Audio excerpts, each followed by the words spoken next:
You are.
Councilmember, we're ready when you are.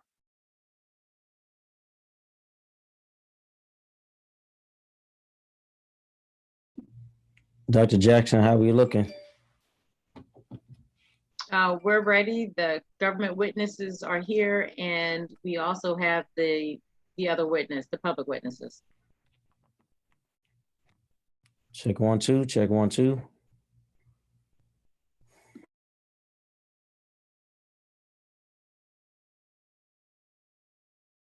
We hear you.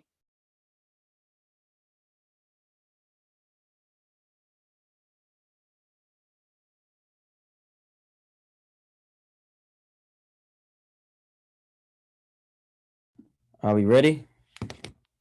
Yes, can you hear us, council member? I think he may be having a, Are we ready? We're ready. Director Gates, we're going to, I think the council member is having audio issues, Dr. Jackson. okay.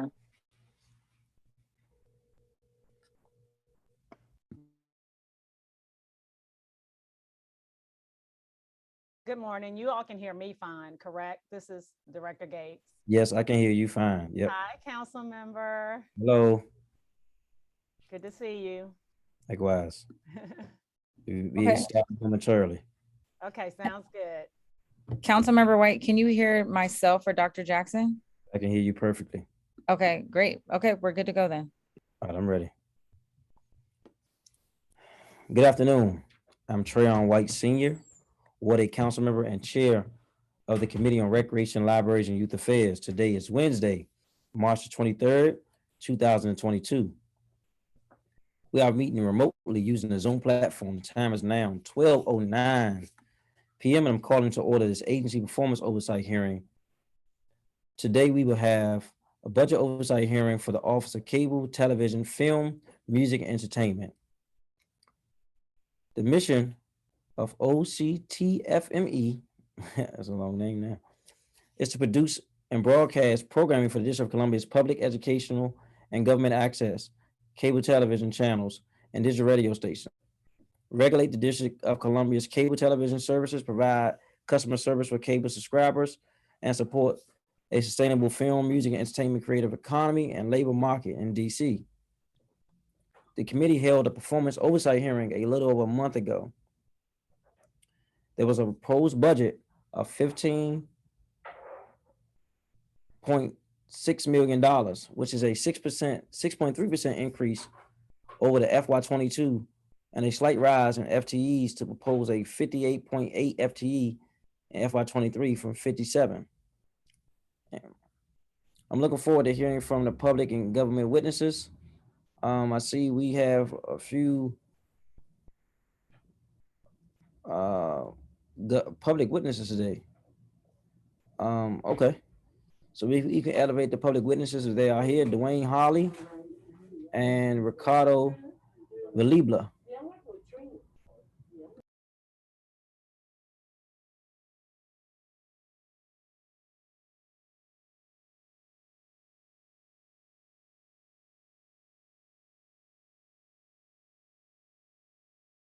Are they here? I'm here, Yes, sir. sir. I'm here, council member. This Okay. is Ricardo Villalba. I'm here. Do you want me to testify now, or are you just asking if I'm here? Yalba, am I saying it right? Villalba, yes, Ricardo Villalba. Got it. So go right ahead. Thank you for this opportunity, council member. Thank you for meeting everyone here. Thank you, Angie Gates, and communication director, everyone here for this opportunity. I'm the proud owner of Washington Digital Media. We are a film video production company here. We recently moved into the former BET building. And I'm here to testify and give thanks to the Office of Film and Television. Thanks to them, I have someone that's working with me right now, helping us with the business and also learning about filmmaking and things like that. And my vision, my goal for the city is to build the film industry here in Washington, DC. And I think the Office of Film and Television is working very hard to do that as well. I have stayed in contact with many of their staff, and they keep me updated of new opportunities that are happening throughout the city, like film festivals and things like that. But at the same time, I feel it's something that we need to put more investment into. Right now, right here for our studio, out of the Whitfield studio, they have a whole event happening for the next 6 months. Netflix was here a couple of months ago as well. And one of the things that it really hurt me is that they're bringing people from out of town to work on these productions and stuff like that. And I think the Office of Film and Television right now is working very hard in preparing our members, in preparing our citizens, our DC residents, to be able to work in these job opportunities that are coming in. And I feel that more jobs opportunities are going to be coming in. And one of the things that we need to focus is provide those training for our DC residents to be ready to take on these jobs. Because right now we have people coming from New York, from Pennsylvania, from Florida, from Georgia, and things like that. And I really believe that the Office of Film and Television is doing an excellent job in preparing our residents for these positions, but we need more investment. We definitely need more investment. Thank you for this opportunity, and you guys have a wonderful day. Thank you, and I totally agree with you. We'll come back in a little bit for questions. Mr. Holly.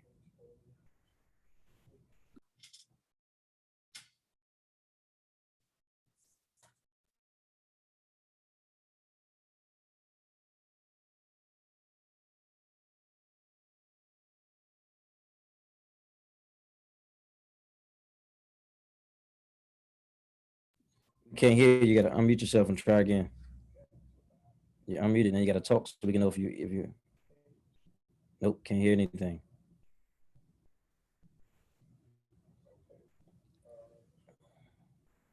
Nope, I can't hear you at all. Maybe you have to log out and log back in. I'm not sure.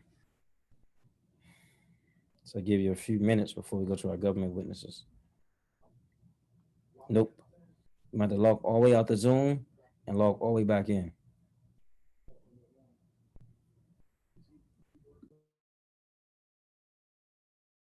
While we're waiting for Mr. Holly, Mhm. Mr. Alba. You can call me Ricardo. Ricardo, come on, thank you, man. I appreciate No that. problem. Don't worry about it. You know. All right.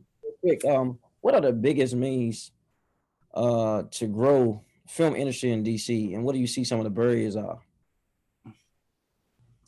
Well, the more important thing is that we create right now I'm working on opening a school to train people for acting for television. And at the same time, I also having a filming school.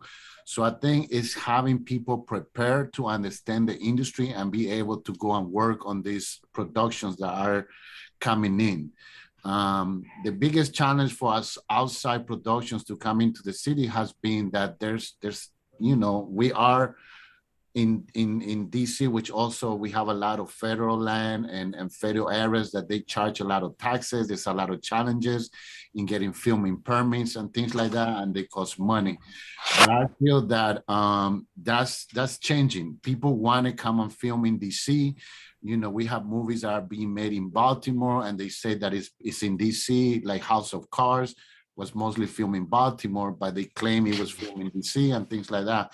And I think we just need to provide more opportunity, do more investment, like New York City, for example, they have part of their budget is providing finance support for aspiring filmmakers that can film in the city, filmmakers that hire local producers, filmmakers that hire local actors, local filming crew, and things like that. And those are things that I think we need to put more money into the city right now, invest in our local art.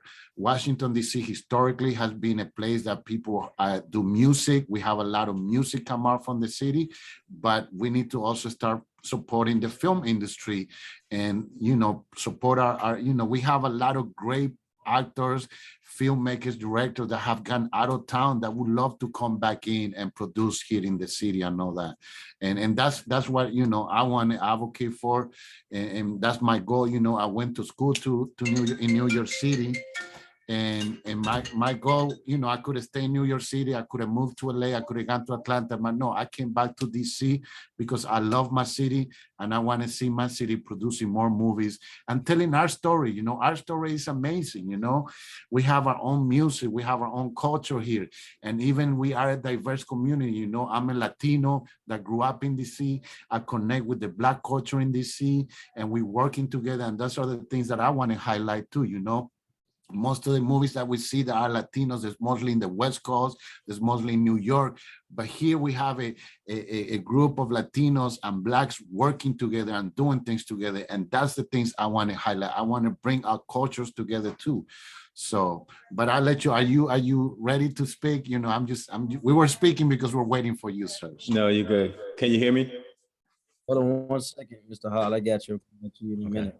I want to agree with you, Mr. Ricardo, as I think about people like Taraji P. Henson or, Martin Lawrence, even current local like Anwar G. Glover. Think about Wally Johnson. There are a lot of Ray Grant, there are a lot of people that are from here who do have to travel to get notoriety, to get opportunities. And so we do have to figure that out. So I'm committed to working with Director Gates and our other partners and the mayor to get this vision to fruition. And I know we've taken some tremendous strides, but we're just still not there quite yet. So I want to so also, Mr. Ricardo, real quick, what specific positions did Netflix bring from other cities? Can you elaborate on that? I know you said they was getting people from other cities. I know they brought, people that did costumes. I know they brought like filming crews, camera people that can work on sets and things like that, PA, production assistants. and people that have more experience in that industry. We do have local people that work on television and work in sport television, but we still don't have a lot of people that have experience in making movies in the film industry and all that. And that is something that we need to create an industry. We have amazing schools here. Howard University has a good film school, but for some reason, those graduates, they're not staying in the city, and that is because we're not providing them the opportunity. I think the biggest things that we need to focus is providing funding.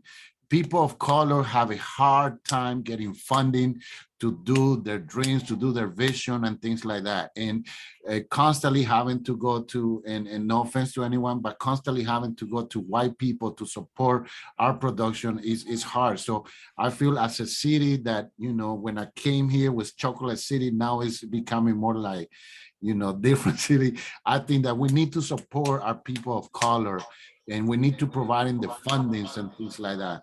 Some challenges that we have, even that I have, is that when I'm applying for grants, I got to fill out so much paperwork. I got to get a PhD on grant writing just to get those grants. And as a creator, as a filmmaker, that's a challenge for me, and stuff like that. Sometimes I have to pay somebody to help me apply for those grants. So making the grants easier to fill out, not forcing us to jump through so many hoops to get these fundings and things like that, because those are all the things that I feel that we need to do, and try to bring investment from outside, try to get people to invest in a fund or in a packet to produce movies. We need to produce movies, That we got to jump to our next public witness. No problem. Thank you. I'm sorry. I'm very passionate about my dreams and my. Good afternoon. Mhm. Can you hear me? Okay. All right. Thank you for the opportunity. Hold a second. Had an echo going on. Okay. Thank you for the opportunity to provide me this testimony. My name is Dwayne Hawley, President of Rise of Technology Training. We are a certified business enterprise located in Washington, D.C., staffing augmentation and training service for D.C. government agencies. Rise of Technology Training was awarded a 4-year contract with the Office of Cable Television, Film, Music, and Entertainment in December 2019. This was a great opportunity for our staff to collaborate.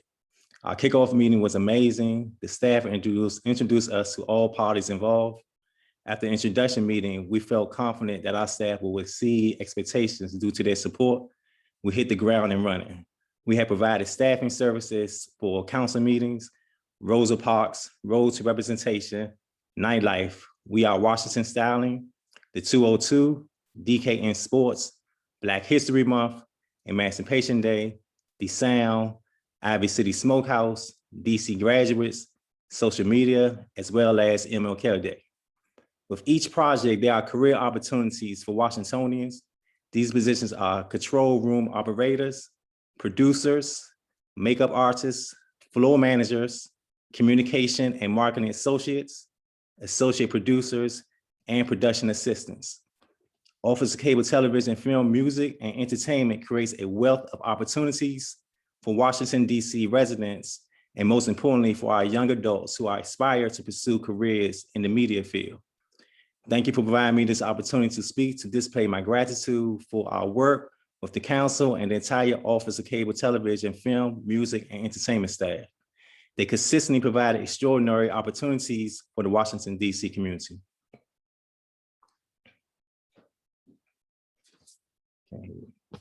Thank you. I appreciate your testimony. I want to ask more about the school you're starting. Would it be public? Can you hear me? I see you shaking your head. Yes, I hear you. I hear you. Would it be public? Would it be charter? Would it be private? Would it be after school program? And also what ages? So the school I'm starting is private. Is called DC Media Academy. I am applying for the Summer Youth Employment Program so I can have the Summer Youth Employment Program participate this summer on a program that I'm creating to teach them about filmmaking, storytelling. Right now, these are pretty much just me, through my company, trying to create these opportunities. I used to work for the URS many years ago. My background is working with I work for the Latin American Youth Center. I was a youth advocate for many years. And so my vision is always to support the young people, providing the opportunities and the training that, to pursue their passion and their dream. I'm sitting in front of my computer, but you are welcome to come visit our studio. We have a music recording studio here. We have a podcast room. We have, a room that we can do videos and all that. And I have been very welcoming to the DC community, young people that want to come and create things. One of through the Office of Film and Television work training program, one of the person that is in my office, he's actually here working today. He's a young DC resident who is aspiring to become a filmmaker. And he's been with me through this program. He's able to come work with me, but at the same time, I have introduced him to other opportunities. Last weekend, he was working in Richmond for producing helping with a documentary for HBO and things like that. So I'm not only providing the opportunity for my DC residents here, but I'm also introducing them to other opportunities so they can go and meet people and hopefully bring those producers to our city and produce more things. Thank you. Appreciate that. Mr. Holly, how do you get more people to be aware of these careers, right? And do you have a relationship with the high schools to expose the high school students or young adults to these careers? You're muted. You gotta unmute yourself.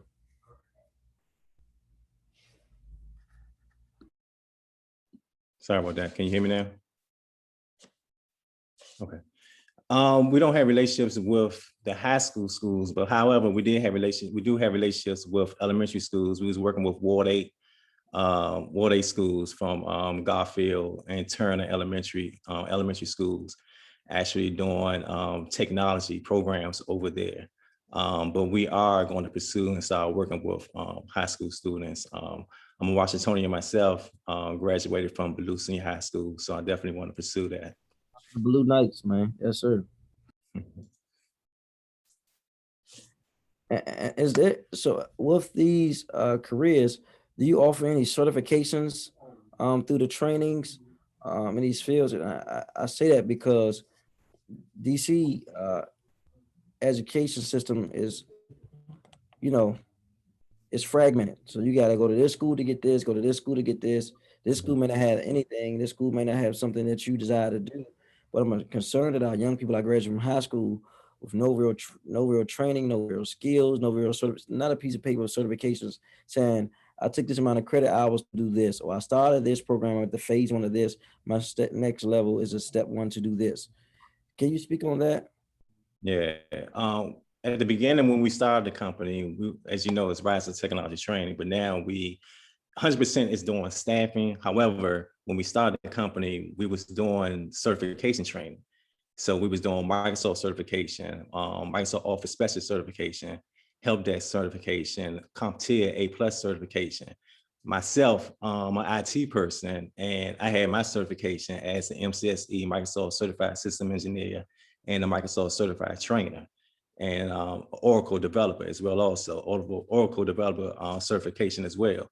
So I took my life experience and put it into my company as far as creating those certifications. Although I didn't attend college, my certification I used as my college degree. And so that's what the same thing I was doing for the youth when we had programs with Department of Employment Services, actually getting students certified in Microsoft Office applications with Word, PowerPoint, Excel, and Outlook. Actually, we were teaching those classes, the Office application classes in DYRS, Youth Service Center, when we had the young adults, the young youths in at that YSC, actually got them certified in the mouse certification. And then when they left the mouse certification class, they came to our location and got certified as a help desk technician Then they transition to help desk positions, starting them get off position jobs for like $20 an hour, it's $15 to $20 an hour.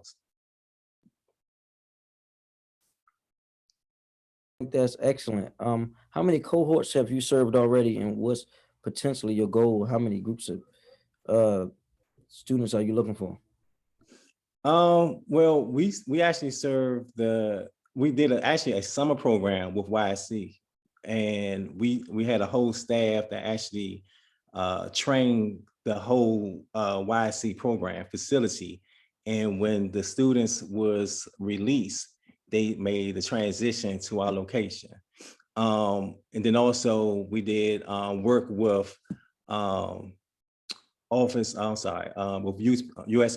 UPTO, I think it's UPTO's a nonprofit organization, and OSC. We partner with them as well, providing them certification training also. And we are a certified testing center where the students can actually come in and learn the skills and take the exams at our location, get certified at our location as well. So they would say, for example, it'd be like a 6 weeks course, and they would learn Microsoft Office, Microsoft Word, and Microsoft Outlook. And I always tell the kids, well, I won't call them kids, I tell the young adults that the most important applications right now is Microsoft Outlook, because you have your email that's connected to your phone.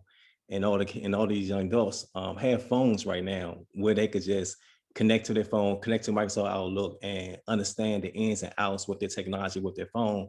And I tell them, like, their phone now is nothing but a computer. So that's how we're able to relate our certification classes, our courses to these young adults. Thank you. Sorry for cutting you off. I just know my time crunch. Do you have a human care agreement with Department of Employment Services all for these classes? No, like I said, we started those classes at the beginning. We're actually not doing the training. We're just doing staff and augmentation now. However, we're actually going to get back to that as far as like doing training with Department of Employment Services. Well, I appreciate that. Well, you guys have been extremely helpful today. I'm going to shift to my government witnesses. Today, I want to thank you all. Appreciate your input. We look forward to having dialogue and follow up and making sure we're doing all we can to ensure equitable resources for film, television, music, and this industry in general. Thank you. Thank you, Mr. Trayvon White, council member. You guys have a good day. Thank you. Appreciate it.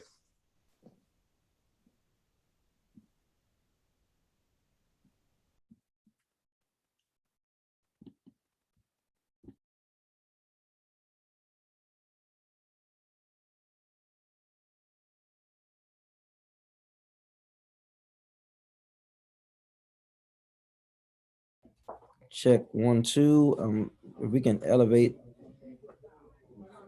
the director and her staff, if she has staff. I don't see him.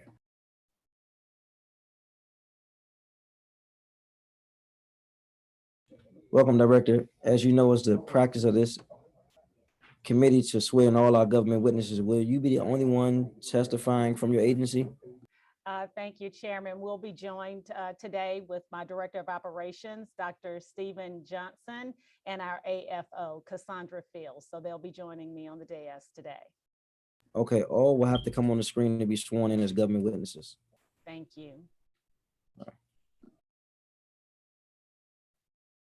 So our AFO is on. Let me make sure our Director of Operations has joined as well. Our Director of Operations is on as well. Oh, there we go. Got one. There they are.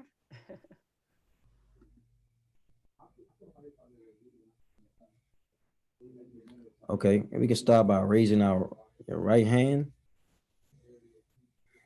Do you swear or affirm under penalty of perjury that the testimony you're about to give today on this committee is the whole truth and nothing but the truth? Yes. Thank you. Director, you can go right ahead with your opening statement. Thank you, Chairman. Good afternoon, Chairperson White, members of the Committee on Recreation, Libraries, and Youth Affairs, and committee staff. I am Angie Gates, the Director of the Office of Cable Television, Film, Music, and Entertainment, OCTFME. I appreciate the opportunity to testify before you today. The Mayor's fiscal year 2023 budget and financial plan, A Fair Shot, makes significant investments in education, health, human services, housing, jobs, economic opportunity, public safety, transportation, and more. These investments reflect the key priorities identified by district residents at virtual budget engagement forums held during the budget formulation process, including a forum hosted by OCTFME. I would like to thank Mayor Bowser for her continued support of OCTFME's mission and activities, and her leadership and vision for the District of Columbia. The Mayor's FY23 operating budget for OCTFME is $15.7 million. This total includes an allocation of $3.2 million in local funding, $11.7 million in special purpose revenue funds, and $750,000 in federal resources. The budget provides 58 FTEs to OCTFME. 9 of these positions will be supported with local funding, and 49 will be supported by special purpose revenue funds. OCTFME will utilize the Mayor's FY23 budget resources to regulate cable providers and ensure that the highest level of customer service is administered to district residents. Continue to develop and expand its award-winning television programming focused on affordable housing, education, public safety, media literacy, and the diverse culture, lifestyles, and talents of district residents. Manage the Film Rebate Fund, administer the Creative Economy Career Access Program, CCAP. Advance 202 Creates by creating job opportunities and marketing platforms to promote the talents and achievements of DC residents. And grow and support a sustainable creative economy and entertainment media industry. As a division of OCTFME, the Creative Affairs Office, CAO, showcases and preserves DC's rich creative communities throughout all 8 wards. OCTFME and CAO developed the Go-Go People's Plan, which provides recommendations to support, preserve, and archive go-go music and its culture across all 8 wards. In FY22, in accordance with the plan, CAO distributed financial support of $1 million to artists, initiatives, and programs designed to promote the district's go-go music, history, and culture. OCTFME's broadcast production support team continued making required technical upgrades to address COVID-19 press communication logistics and provide national and international broadcast feeds to the press. The DC Film, Television, and Entertainment Rebate Fund has provided jobs and has made a positive financial impact on the district's local economy. Since Mayor Bowser reactivated the fund, OCTFME has awarded an estimated $9.7 million to 56 projects, including 25 from local production companies. The overall economic impact of the 56 projects was $42.6 million. And these projects created 1,214 district resident job hires and provided $4.8 million in total compensation to district residents. In FY23, the mayor's budget allocates $840,000 to support the Film Rebate Fund. OCTFME will continue to manage the fund and obtain a return on investment for the district. OCTFME's Innovative Workforce Development Program, CCAP, connects district residents from underrepresented communities with local creative economy training. The FY22 CCAP media class commenced in January 22 and will provide paid on-the-job training for 5 district residents for 1 year. Since its inception, 202 Creates has saved district residents an estimated $4 million by providing participants with free resources and space to work and create. To date, 202 Creates has welcomed over 1,500 entrepreneurs to community building events and has hosted over 188 in-person trainings and 18 virtual masterclasses. The 202 Creates residency program has welcomed 209 DC residents from all 8 wards, serving a demographic that includes 70% people of color. In closing, the resources allocated to OCTFME will play a vital role in providing district residents an opportunity to reach and remain on the pathway to the middle class. I'd like to thank Mayor Bowser for her leadership and unwavering support of our agency. I would also like to thank you, Chairperson White, and this committee for being critical allies in OCTFME's mission. This concludes my testimony. My staff and I look forward to answering any questions you may have. Thank you, Director Gates. Appreciate the testimony. We're going to jump right in. Your testimony mentioned that 9 FTEs positions are supported by local funding. Yes. What are those 9 positions? So those 9 positions are related to our legal and regulatory team, which represents about 5 out of the 9 positions. It also includes me as the director, along with the chief of staff and our EA. And we also have the new radio technology technical role position. How many do you have total? So we'll have 9 FTEs for 23. Okay. For the local, and we'll have 49 under our special purpose revenue funds. Got it. You also mentioned that 49 FTE positions are supported by the special funds. Are there any vacancies in this budget with either or funding sources? So currently we're in the process of filling 2 positions. We've gone through the interview process and those 2 positions are in the process of being filled. We're just going through the DCHR paperwork. And that was on the special purpose revenue side. Thank you. In your testimony, you discussed the broadcast required technical upgrades to address COVID-19 logistics. What were the associated costs of these upgrades for that maybe in the FY23 budget?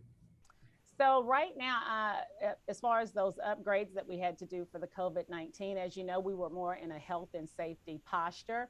So we needed to get about $300,000 in equipment in order to be more mobile, in order to do more virtual hearings, and be able to have technology to assist with our master control team here locally at our facility. As relates to FY23, we'll just have to continue to monitor the safety posture of the team. But for the COVID-19 pandemic, it looks like we're well on our way transitioning into our standard practice prior to COVID. So for FY23, I don't necessarily see an anticipation for more upgrades, but technology changes all the time. And so we are a 24/7 operation from our network standpoint. So we just have to be prepared and ready if adjustments have to be made. Got that. I know there was about $840,000 for the film rebate program. About how many projects can this amount support? So our budget, based on the $840,000 or so, that compensated for about 7 projects that we were able to do. And I want to further elaborate. All of those projects were not national projects. Out of the 7, almost half, about 3 of those projects were invested in our local production companies as well. Thank you. Mr. Ricardo, during his testimony, mentioned Netflix and companies like Netflix doing things in DC. I think that's good because I think we are trying to open up the market here. So is your office working with those companies and having some conversations, some figuring out what the continuity is, and getting the word out to the broader community? What's the relationship with companies coming to DC do work like that? Oh, thank you for that question. I want to just dial back for a couple of minutes. We reactivated, and thanks to Mayor Bowser, the Film Rebate Fund was reactivated in 2015. Prior to that, it was about 5 years where there was absolutely no activity taking place. But what's important is that we are investing in those training opportunities. As a matter of fact, Ricardo, and I want to thank both witnesses for speaking today, he mentioned having a support of a training DC resident that's currently training. That's through our CCAP program. So we make it a point, and particularly in our Film Rebate Fund, there's 50% that you can get back as an investment when you're training students, youth, young adults in the film industry. So for us, it's important that we can continue to train not only for people that are in front of the camera, but people that are behind the camera. So we've worked with Netflix. As a matter of fact, that project was Rustin. It's going to be a wonderful film that's coming out. But more importantly, it was important for us to invest in our local companies as well, so we can have some consistent product getting produced here in Washington, D.C. It's also key that we don't limit the landscape of what's done. There was a reference made to House of Cards. When you look at House of Cards, the landscape that was used there were mostly monuments. But you can find some great landscapes, Chairman, as you know, in Ward 8. There's some great landscapes in Ward 7. So we have a due diligence here at our agency to make sure that all wards are being represented, and we are engaging in helping train so that all of our local residents, especially in the creative industry, are getting hired when these companies are in town or here locally. And do they alert you all about audition calls? Yes, they do. So we make it a point to serve as a one-stop shop. So when it comes to hiring extras, to hiring grips, lighting, videographers, sound engineers, pre-production, post-production, location managers, we are involved from the beginning. So we do everything from securing the permits, even if DC is a multi-jurisdiction city. So even when conversations are taking place with like National Park Service, we make it a point to be engaged in that conversation because we do feel that it is important that we remain and have a seat at the table from concept to the reality of the project getting shot here in Washington, DC. So those are all conversations that we have. We have a film division within our umbrella that's specifically geared to filming here in Washington, D.C. As a matter of fact, I just took a call 10 o'clock 2 nights ago at night advocating for another Apple project to come here to Washington, D.C. A lot of people that may be on LA time, there's no such thing as a 9 to 5 in the entertainment industry. Right. So I was at a event at the Arc a few months ago, and I saw they had a cohort of young people doing the lighting, doing videography, staging, even greeting at the door. I think it was called Dream something. Yeah, we invested in the technical theater program over at the Arc. I want to add one more thing relates to that Netflix project. I just had the team pull some figures. So as relates to that Netflix project, and just to kind of walk you through what happens before we make a decision on the film rebates that we support, one of the main questions that we ask is how many DC residents are you going to hire?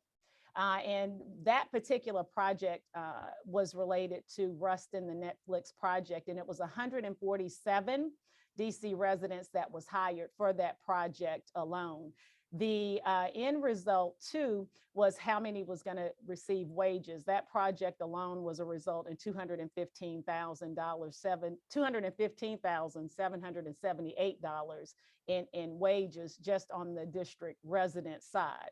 So it's important that, you know, we highlight that just from that one production, how many people were impacted, because it is important to keep our residents here to work so they can live and work and not necessarily have to go to various markets. Great.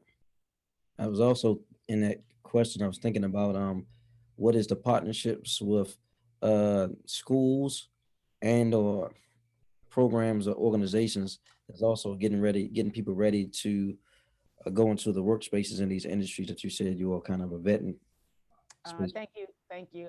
We do work closely with Elliott Hahn Middle School. We have worked with Duke Ellington. I'm in conversations with Baloo as well, and have some conversations going on with Coolidge. There's some key media trainings that's important. Now, we've always and will continue to participate in the Summer Youth, the Marion Barry Summer Youth Employment Program.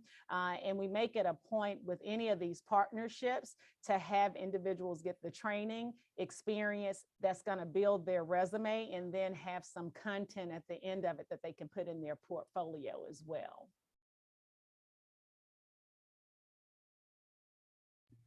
Got it.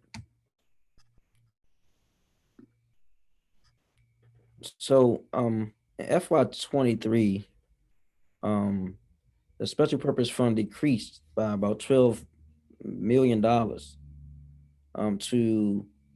$11 million. I'm sorry, from 12 million to 11.7, a difference of about 280,000.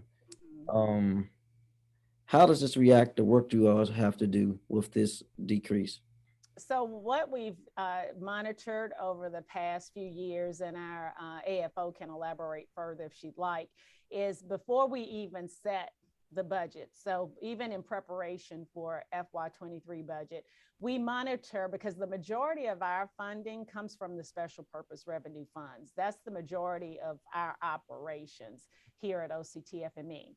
And so we noticed that there has been a decrease in the amount of funding that's coming in from our franchise fees and from our PEG fees. And that estimate was about $280,000, $300,000. And so we had to budget that in for FY23. So we've made, you know, specific adjustments in preparation, so we're not caught off guard or hit in any way to offset that $300,000. Now, what we've also started doing is partnerships with any individuals where if it's a service that we may be lacking or concerned, we may not be able to fill, we'll create a partnership with either a nonprofit, for-profit company or a CBE. Cassandra, do you want to elaborate on any additional figures there? Sure, absolutely. Councilmember White, since I've been the agency fiscal officer for the past 4 years, I've been analyzing the revenue, and our revenues have been declining year over year, between 3% and 7% each year.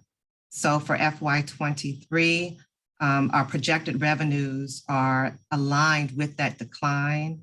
So for FY23, it is a difference of approximately $300,000.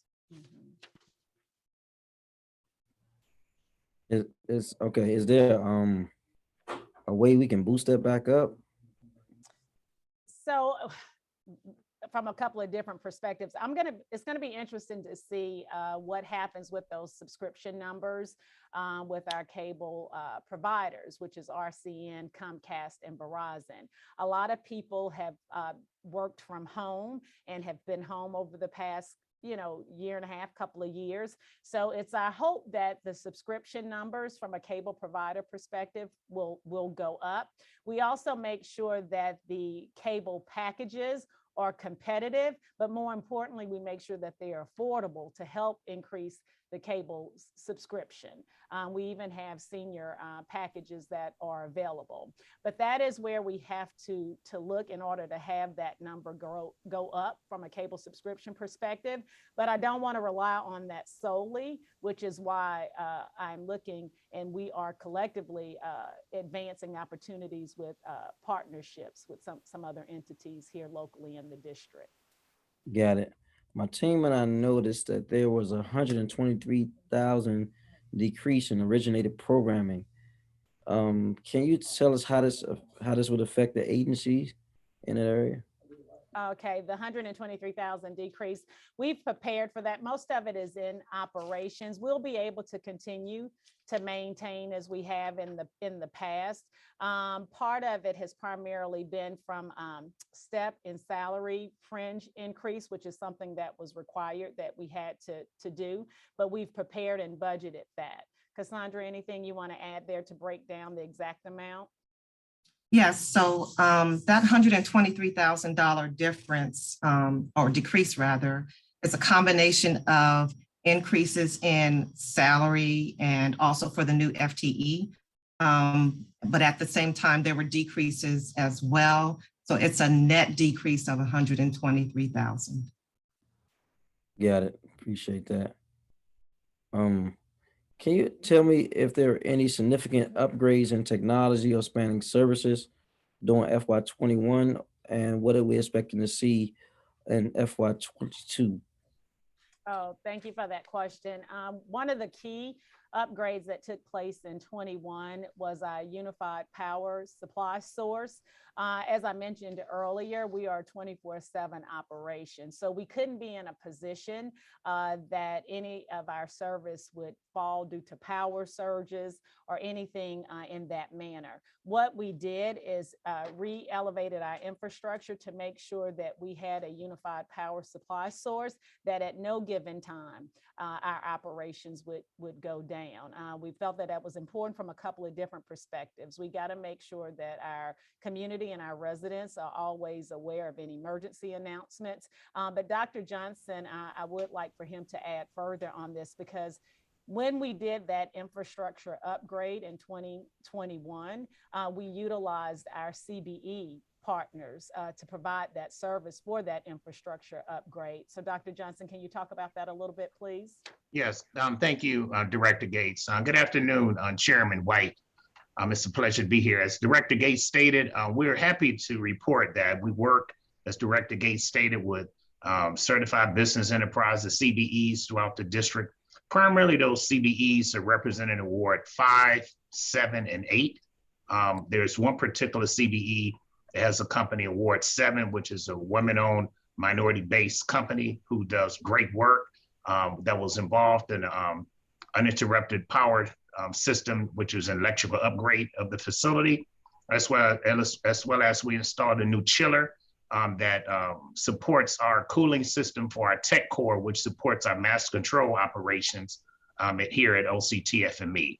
We're really happy to report this because there's various, we were able to give opportunities to these CBEs in non-traditional areas in terms of infrastructure and construction, just to make sure that we have continuous operations and redundancy in our respective electrical and power support systems in order to maintain 24 hours, 7 days a week technical broadcast systems. So, thank you very much. Thank you. Uh-oh. Chairman, I think people like calling you when we're doing our hearing. Yeah, I think that's the thing, right? I think that's the thing. I'm gonna have to start taking that phone and answering it. I put my phones on silent. Don't even be my phones. It's my computer. I have not figured out how to deactivate my computer from my phone while on hearings. It's okay. So I gotta hurry up and hit the button. It's okay. Yeah, but then they call right back. Right. And I try to send them a text, but that still don't work. That ain't gonna work. They want to hear your voice. You know how it goes.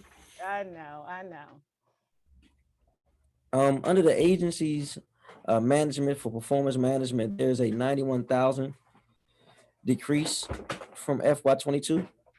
Okay, for the 91,000 decrease, that's primarily in professional services of about $47,000.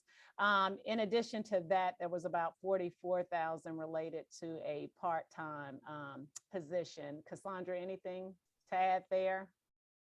Yes, so yes, absolutely. It was 47,000 for professional services decrease, 44,000 for a 0.5 FTE. And that position moved from activity 1090 or performance management into activity 3010 under marketing and promotions. Got it. I did notice, where is it?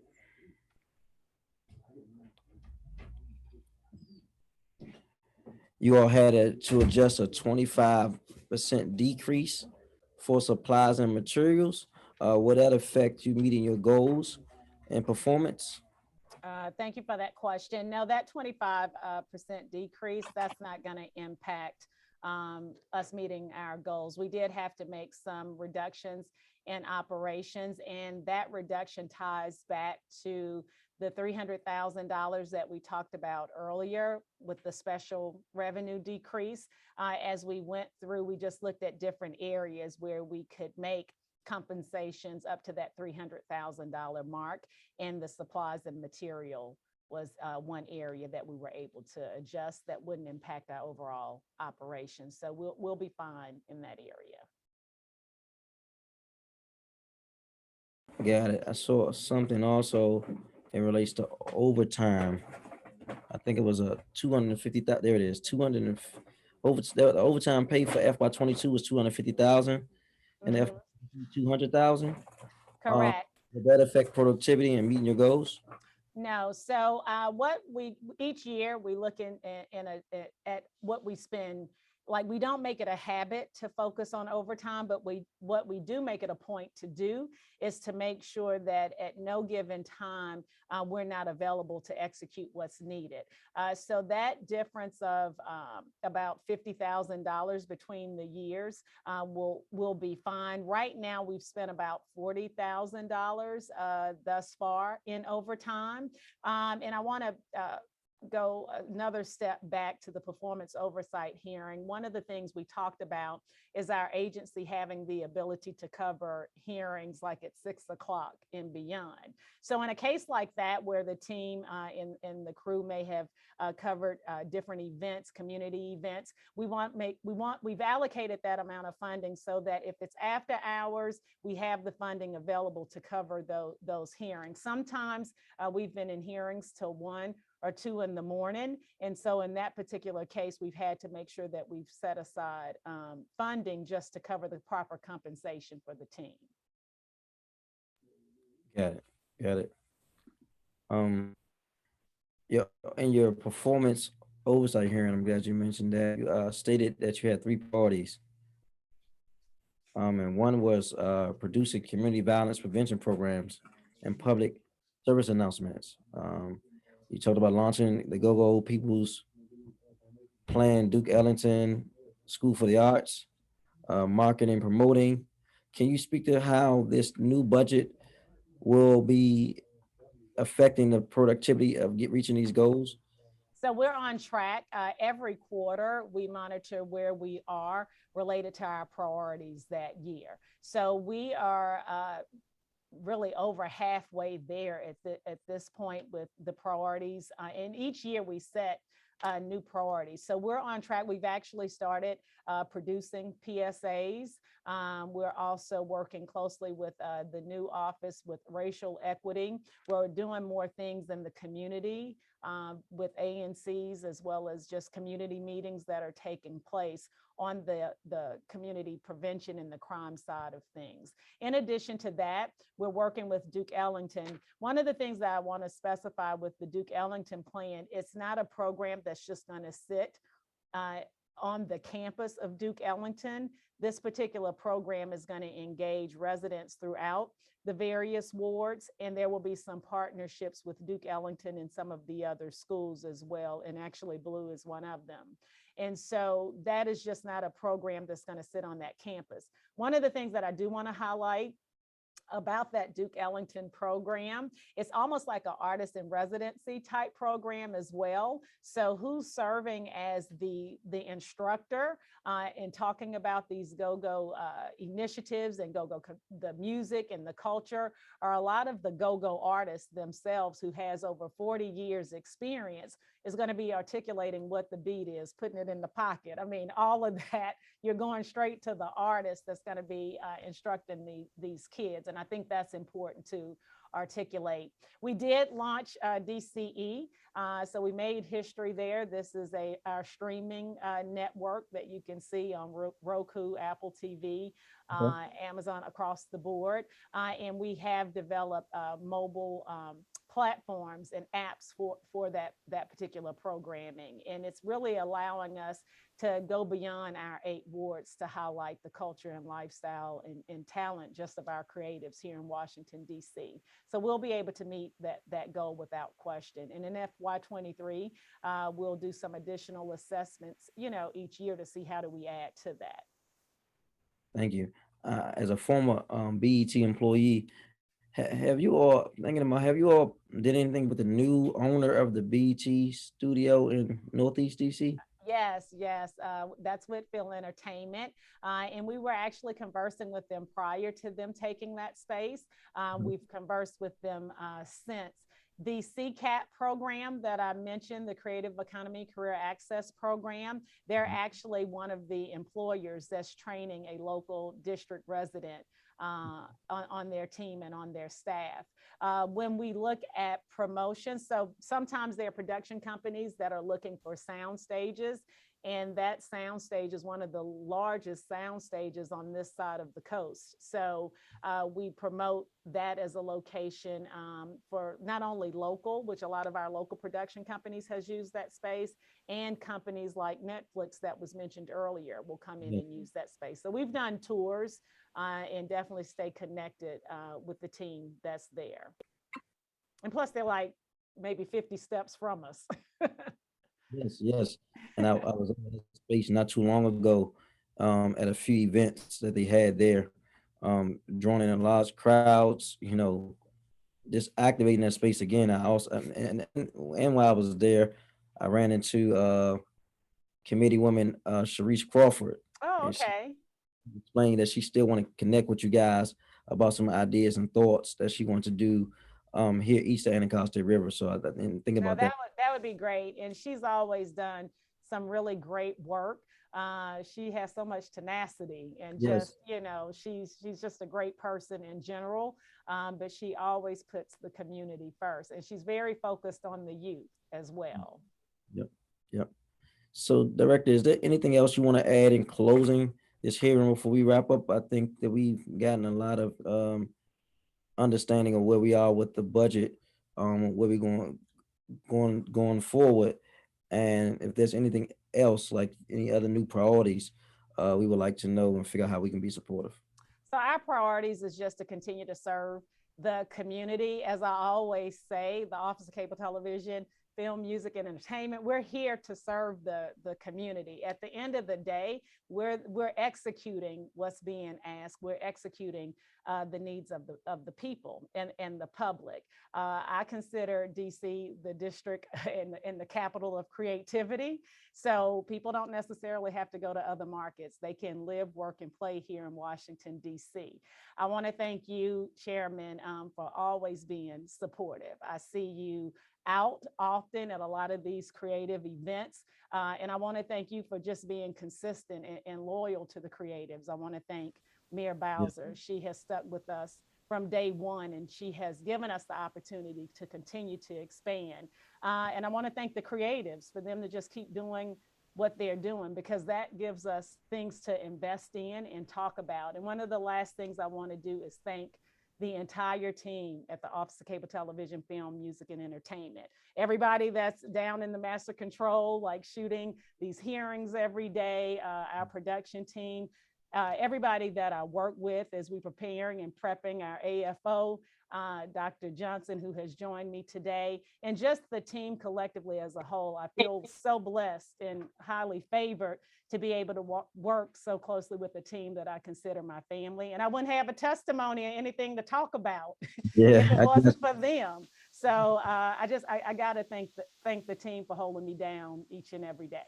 and on behalf of all the council members, we appreciate you guys too for allowing our residents to have a voice at the table for what's now the $19 billion budget. What's their priorities so we can hear, because we're not experts. And so you give us the ability to touch. And I actually love the Zoom thing. I do. I must be on the record. Good. Now, it may be hard to pull you back in them chambers, huh? Well, you know, I got a job I always like to do. If I got to go back, I have been back, but it is different. So well, we're prepared and we're ready. You know, they always say you don't have to get ready if you stay ready. Absolutely. So we are ready and we are here to serve and execute, and it's onward and upward. The best is yet to come. The best is yet to come. I look forward to it. Thank you, Chairman. And just a final note for this hearing, anyone would like to testify, wasn't able to testify and would like to submit a written testimony to be included in the official record, you can email our committee at rya@dccouncil.us. The official record will close on March the 30th, 2022 at 5:30 p.m. With no other business before the committee is concluded. The time is now 1:10 p.m. Thank you all for the witnesses who testified and all our government witnesses. Be blessed. Thank you. Thank you.